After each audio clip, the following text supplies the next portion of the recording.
Hello everyone, welcome back to my channel e learning अड्डा।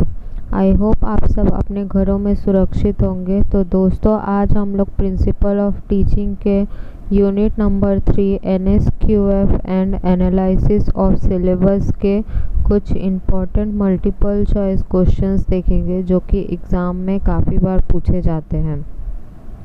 Video start करने से पहले मैं आपको बताना चाहूँगी कि अगर आपने मेरे प्रीवियस वीडियो नहीं देखे हैं तो आप मेरे प्लेलिस्ट से वो वीडियोस देख सकते हैं जो कि काफ़ी हेल्पफुल होंगे एग्ज़ाम के लिए। तो चलिए वीडियो को स्टार्ट करते हैं।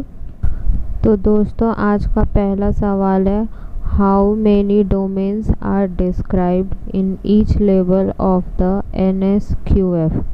Option A 3, option B 4, option C 5 and option D 6।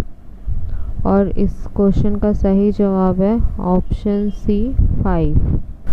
तो आइए अब हम लोग NSQF के बारे में थोड़ा बहुत जानते हैं। सबसे पहले हम जानेंगे कि NSQF होता क्या है। तो NSQF का फुल फॉर्म होता है नेशनल स्किल्स क्वालिफिकेशंस फ्रेमवर्क, और इसके 5 डोमेन्स हैं जो कि इस प्रकार है।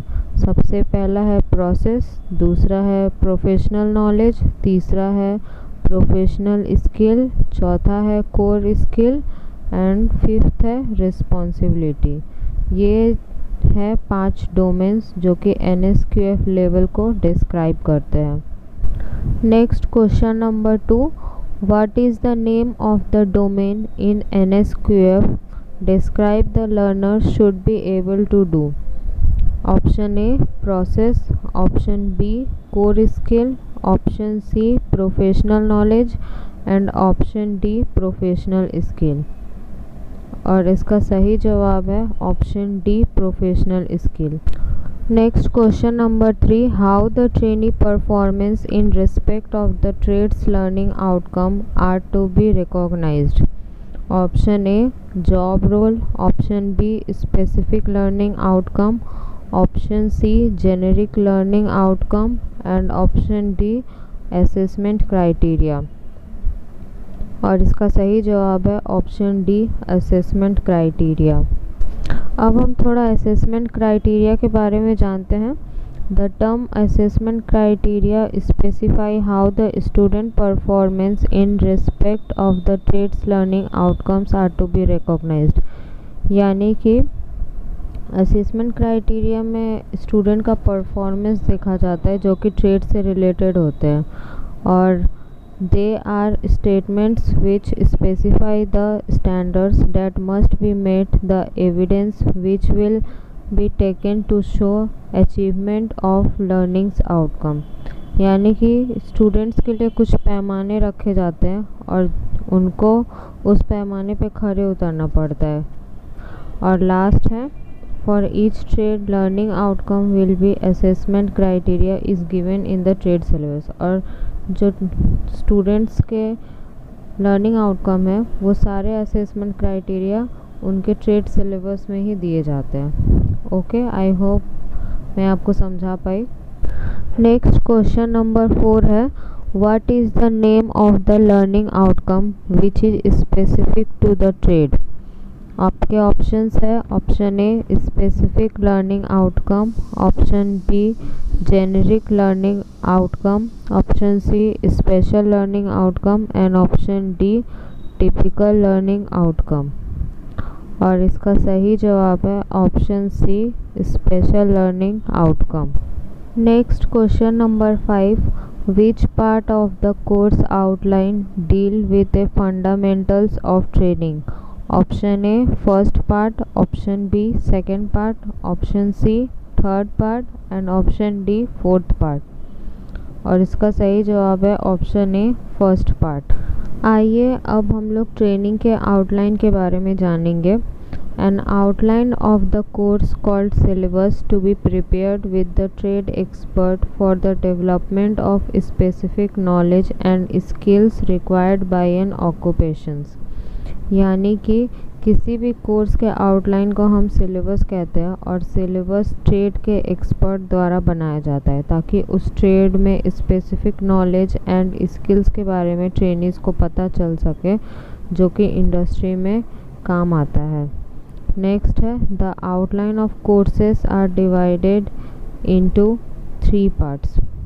पहला फर्स्ट पार्ट में क्या है देखिए, trainee should deal with a fundamental training course generally the 1/6 of the training period.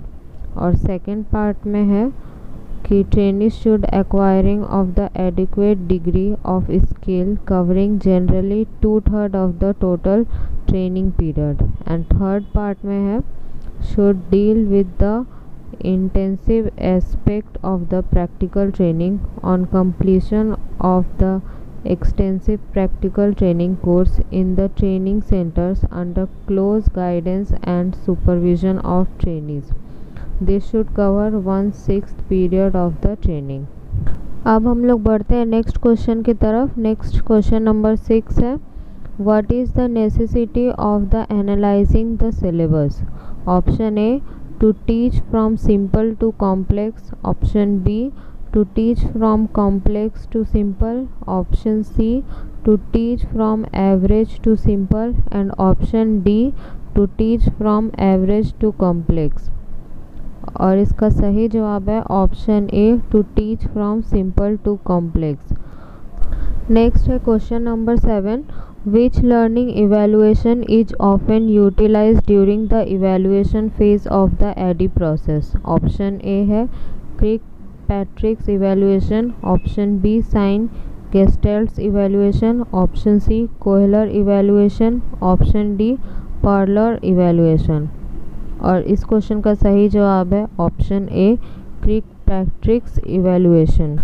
Now the last question of this session is which phase of the AD deals with learning objectives? Option A है analysis phase, option B design phase, option C development phase, and option D है evaluation phase। और इस question का सही जवाब है option B design phase. अब आप सोच रहे होंगे कि एडी होता क्या है, तो आइए अब हम लोग जानते हैं एडी क्या है और उसके 5 फेजेस क्या क्या है। तो एडी मीन्स ए का मतलब होता है कि एनालाइज। इसमें देखिए the process of defining what is to be learn. D means होता है design, the process of specifying how it is to be learned. And D means development, the process of authoring and producing the materials। and I means implementations, यानी कि the process of installing the project in the real world context। and E means evaluation, the process of determining the adequacy of the instruction। I hope आपको AD models और इसके phases के बारे में पता चल गया होगा और समझ में भी आ गया होगा। तो this is the end of this video. आप लोग अपने क्वायरीज़ एंड फीडबैक मुझे ज़रूर दीजिएगा अगर आपको वीडियो पसंद आए या ना पसंद आए। और thank you so much for watching this video and have a nice day. Be safe and take care of yourself. Thank you so much.